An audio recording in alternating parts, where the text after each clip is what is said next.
Okay, so let's work some of these statics example problems. Draw the free body diagram of the uniform beam shown. And again, don't forget, you can download these slides on the Blackboard site. So they're just statics examples under the first learning module. Draw the free body diagram of the uniform beam shown. The beam has a mass of 100 kilograms. So if it has a mass of 100 kilograms, does it have any weight? Sure. It must have some weight because it's got mass, and we're assuming this is on Earth, and so it's being pulled down by the force that the Earth applies to it. So what do you guys think? Just without drawing anything, how many forces do you think there could be on this?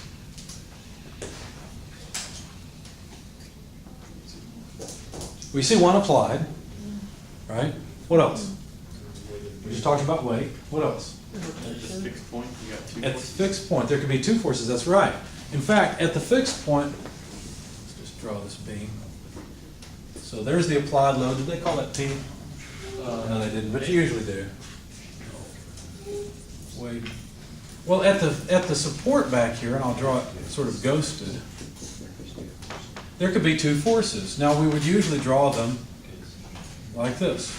And, if we call this point A, then we could call this AX and AY, because most of the time we take a coordinate system like this, X and Y.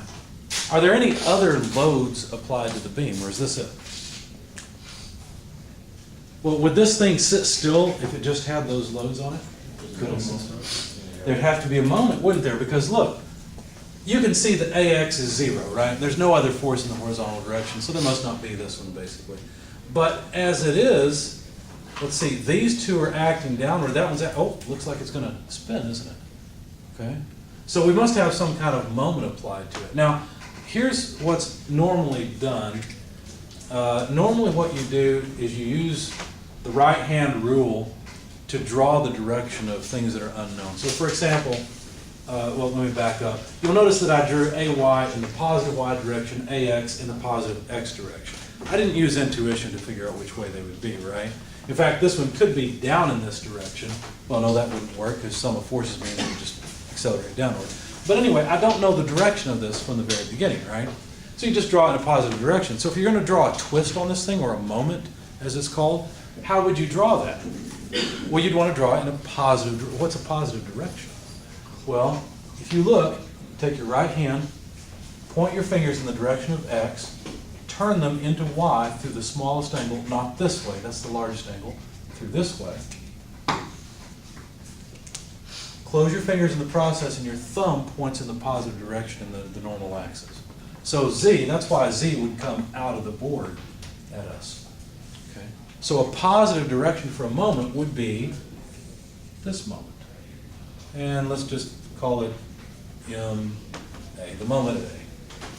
Maybe not what your book will call it, I don't know, we'll see. The point is that you understand how to use this. This is a positive moment. That's not the only way to draw a moment.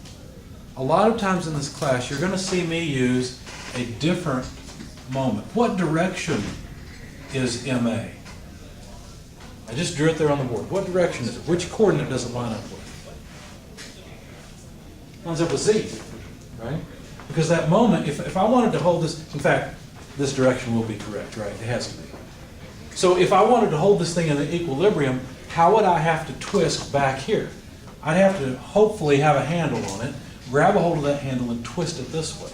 Does that make sense? So I have to twist it this way. Well, my thumb points out in this direction. So do you see how the moment is actually out? So typically when we draw a moment with a vector, we do it like this. We use a double-headed arrow. And there's MA. And that's exactly the same as this thing that I drew. You probably saw this in statics, right? This you may not have seen. The problem with this for our course is it'll get in the way. Sometimes I'll draw it like this. Frequently I'll draw it this way. Does that make sense? They're the same thing. So when you see a double-headed arrow, you know I'm talking about a moment. Would it be possible to apply a moment like this? Sure. What way would you be twisting this beam? Well, put your thumb in the direction of the double-headed arrow, and your hands curl around in the direction you're twisting it. So you'd be twisting it this way. Make sense? You could twist it this way, right? You could twist it this way. You could twist it this way. You could twist it this way, right? So there are 3 directions for twisting, as well as 3 directions for your forces. Most of the time, what'll happen is the forces will end up being in a single plane. And the only thing we have to come out of the plane for is the moments. Does that make sense? So most of our problems will end up being two-dimensional. So, I should have erased that. So there are all of the loads that would be applied. Now, how many equations do we have in order to solve for these things? This is a planar problem, right? Because we've got all of the forces in two axes and all of the moments in the normal axis. So this is a 2D problem. How many equations do we have in 2 dimensions? 3, that's right. What are those equations? Some force in x, some force in y, and some moments. Now, in this class, things are pretty easy because we don't talk about dynamic loads. I get to teach you that in 213, dynamics, okay? So, in this class, things are pretty easy because all 3 of those equations will be set equal to 0. In other words, things are not accelerating, right? So we have 3 equations here that we could use. We can sum forces in the x direction. We know that sum will be 0. At least we hope it is. What direction would this be? If I'm going to put a subscript x here on this f and a y on this f so that you know I'm talking about this direction and this direction, what should I put here? A lot of times we don't put anything. Well, we just learned that that direction would be the z direction, right? Because it's coming out of the board in the z direction. Okay? Well, if I actually sum forces in the x direction, well, we've already discovered AX is the only force in that direction, so AX must be 0. That's pretty easy. What about summing forces in the y direction? Can you help me out there? What should I write? By the way, I expect you to bring your calculator, whether it's an app on your phone or a calculator, because a lot of time I'll ask you for calculator help. It's a way of keeping you engaged. So I ask you to type in numbers and calculate things. So make sure you always have a calculator with you. Like I said, if you download a graphing calculator app for your phone, you'll have one anyway. But if I want to sum forces in the y direction, what forces do I have in the y direction? 1,200. Positive or negative? So that's a negative 1,200. Now, one other thing besides units I want you guys to get used to because it'll help you is using symbols. I know you hate symbols and you hate units, but you need to learn how to use them. They're a tool that work very well. I'm going to write this as negative p rather than 1,200. Okay? Okay, so that takes care of this one.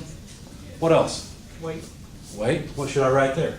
Negative W. Negative w. We could also write negative mg if we wanted to. There's no real advantage at this point, so I'll just write negative w. What else?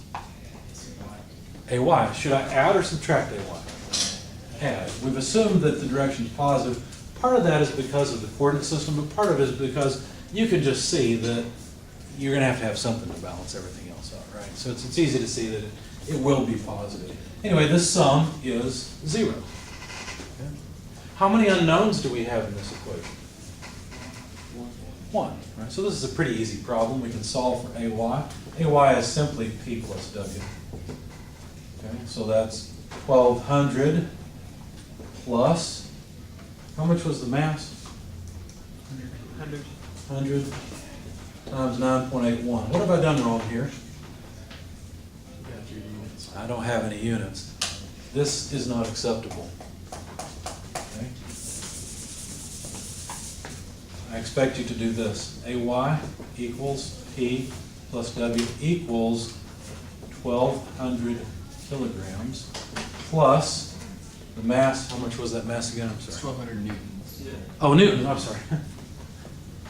Okay, time for me to start over.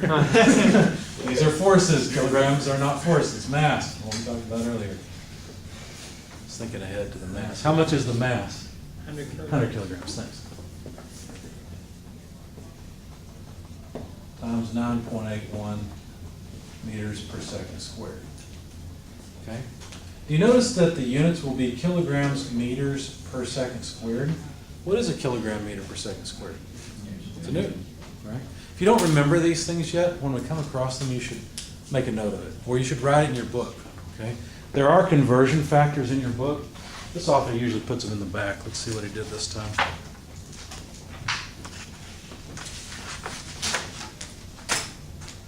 Of course, you've got the whole appendix online, so. Problems, appendix, review of statics, conversion factors. I got lucky, here it is, 743. So page 743 has a bunch of conversion factors. Another thing you should do in all of my classes, especially this one, bring the book to class and get yourself some tabs. Because when we come across a page that's really important, I'll say tab this page, highlight this equation, do something, okay? You're welcome to use your book in my exams, but you won't have time in the exam to go hunt for stuff or to learn stuff. I purposely make my exams where it's supposed to fill up the time. Okay, so don't think you're going to come into an exam and learn what you need to know and get through it and get a good grade. It doesn't work that way. So yeah, so this is a Newton. And probably you should tab that page in your book once you get it. Make a note now to do it later. And just note that that's where your conversion factors are located. I don't expect you to memorize much. I do expect you to know where to find stuff. Now, what if this was not newtons? What if this was kilonewtons? We'd have a units mismatch problem, right? You can't add newtons to kilonewtons. That wouldn't work. Fortunately, a kilogram meter per second squared is in fact a newton.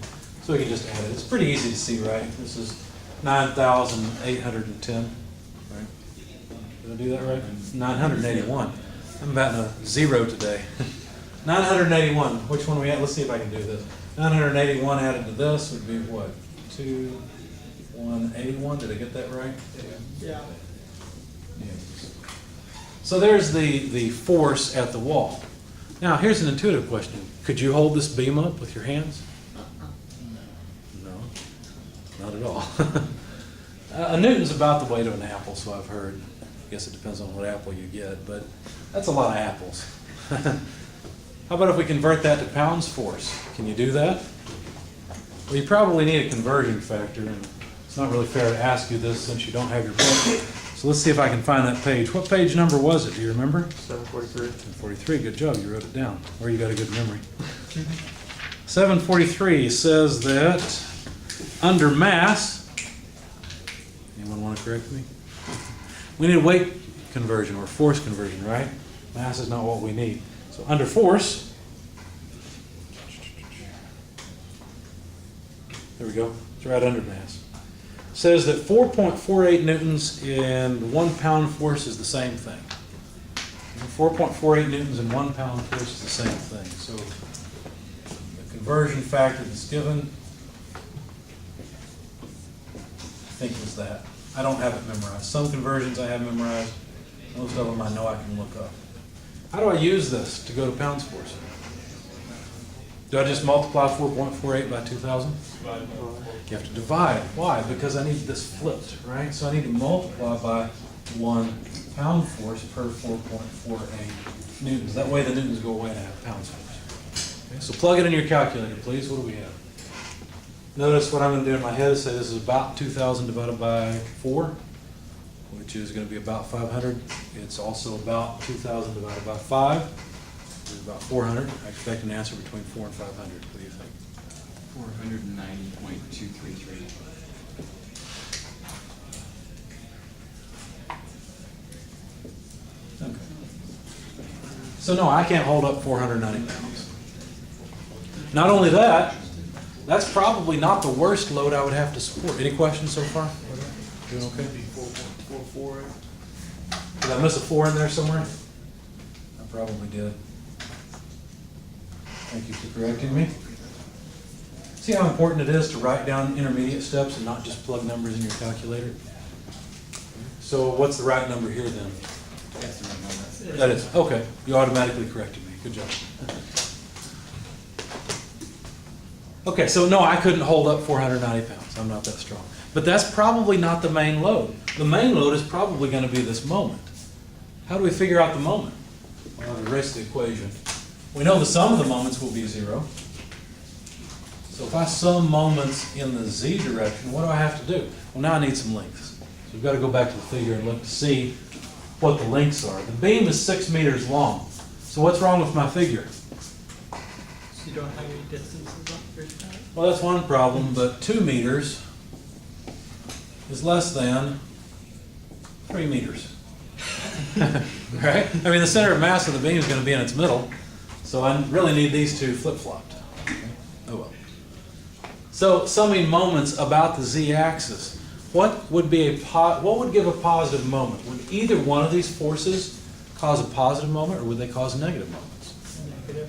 They're going to cause negative, because notice the twist that they apply is this direction. The positive z direction is out of the board. You see that? Okay. So help me figure out what to write here.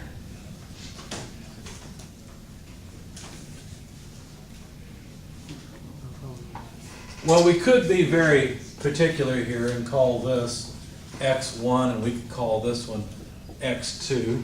But it's the first day of class, so I'm going to give you guys a break, and we'll just plug in numbers and see how it goes. Okay? We're going to be brave. Plug in numbers. All right, so the moment caused by force P is going to be -2 meters. And the negative is just because when I multiply it out, I know it's going to be a negative moment. Okay? Really, it's probably more proper to leave that as positive and make the force negative.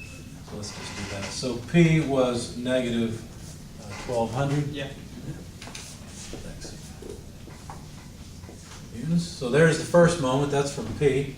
Now I have to take care of W. So plus 3 meters multiplied by. Now here we got to be a little bit careful. W is going down too, so I need a negative sign. Yeah. Even though the mass itself, it's not like it's a negative mass, right? I mean, what do you get when you have negative mass? Negative gravity? Anti-gravity? I don't know. So negative 100 kilograms. Well, we could just go ahead and realize it's going to be 100 kilograms times 9.81. Since we're using numbers, let's just do this in our heads anyway. 981 newtons. And of course, remember what I was trying to do before and say this was 1,000? You got to be careful. That's one reason to actually plug in the numbers and look at it. But we know that's right, so we'll continue. Anyway, what else is there? Is that it? Is that sum 0? That's the sum of all the forces, or the moments of all the forces, isn't it? Well, you got AY with. Well, AY, we're summing moments about this point. Right? So we're summing moments in the z direction about A. You have to add the moment at A. Add the moment at A, that's right. If I had a moment out here, let's just say there was a moment out here. Let's call this B, and let's say there was a moment at B. Since I'm summing moments at A, how would I add that one in? Turns out it doesn't make a bit of difference. It doesn't matter where the moment is applied. It causes the same magnitude moment to the body. Okay? So you would simply add MB into the equation. Okay, this is kind of interesting because if you ever get the chance and you go to change your tire, I forgot I'm on camera. You ever go and change your tire,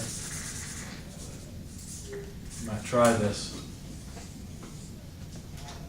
There's your hubcap in the center. Here's a lug nut or two. Looks more like a face there for a minute. But anyway, cartoon 101. Anyway, put your wrench on one of these lug nuts, and if the vehicle's off the ground, what you'll notice is you can easily turn the wheel. Right? It's easy. In fact, it doesn't take any more moment to turn the wheel here than it does if the lug nut were at the center or out here. It's the same. It's kind of interesting. Anyway, I won't go into all that right now. So it doesn't matter where the moment's applied. What matters is that we add the moment. So that moment is a positive moment, and the sum of all this is 0. I'm sorry I had to break the line. I ran out of space. Okay. So let's calculate the magnitude of the moment at A. It's pretty easy to see. 2 1200s is 2400 Newton meters, plus 3 of those. Could do that in my head, but it's going to take me too long. So I'll just write it this way. 3 981s Newton meters. And you tell me the result. 534, 530. How much? 534. Thank you. There's the moment at A, and the reaction in the y direction at A. These two both together are called the reactions. Really, AX equals 0 is another reaction. Those are the reactions at the wall. Okay, you have to be able to do this before you can talk about what's going on inside the beam. which is the purpose of this class. We're interested in what's going on inside the beam, not just the reactions or just the applied forces. Okay? But you got to be able to do this first. Did I make a mistake here? How did these negatives become positive? They went over to the other side. Here, the other side. MA is a reaction to those forces, so it has to be opposite. Yeah, we have to be careful there. Equal and opposite forces and moments is what you're talking about. This moment that I've calculated is the moment applied to the beam. What would the moment look like applied to the wall? The opposite. The opposite. So basically the beam is trying to twist the wall this way, whereas the wall is twisting the beam this way. Does that make sense intuitively? Anything else? Okay. Well, it turns out that statics is not perfect. There are structures that are statically indeterminate. What would happen if I put a support right here?